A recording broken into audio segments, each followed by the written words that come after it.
Welcome back, you bloodthirsty sweethearts. I'd love to tell you a cautionary tale about how the American Armed Forces always anticipate getting their asses handed to them, and then end up killing everyone.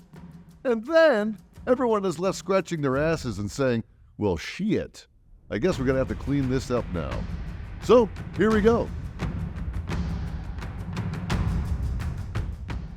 It's early 2003.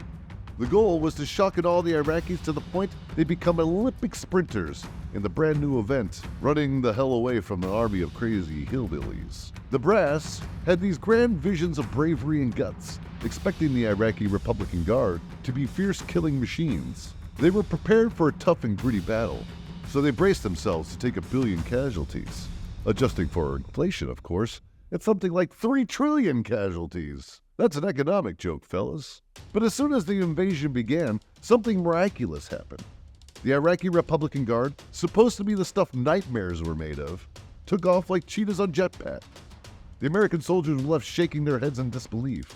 They came for a fight and basically got to witness the most impressive display of track and field in military history. It became a 21-day carnival of plastering the Iraqi army all over the place. The Americans were practically ordering pizza to their tanks, expecting a long stay, but they ended up finishing the job quicker than it takes to binge watch a season of Rick and Morty. In the end, the anticipated 1 billion casualties turned into something more like a handful. And yes, we do grieve for our fallen, but again, we emphasize we are anticipating a bloodbath. And the Iraqi Republican Guard, well, they certainly didn't live up to the hype. As the coalition aimed to crush the enemy, there were moments when their enthusiasm for airstrikes got the best of them.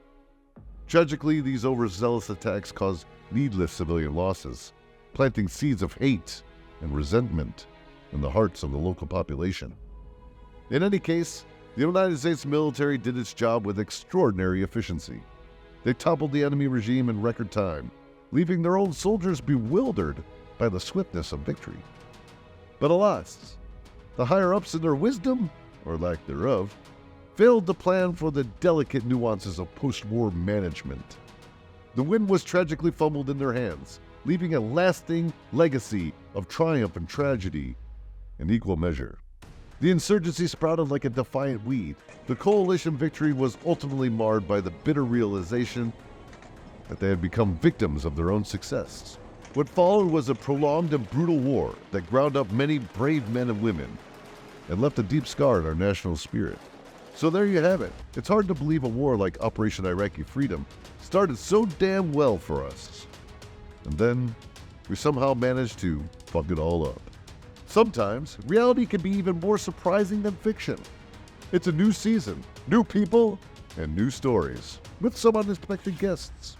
As always, keep your socks dry, sleep tight, and stack bodies.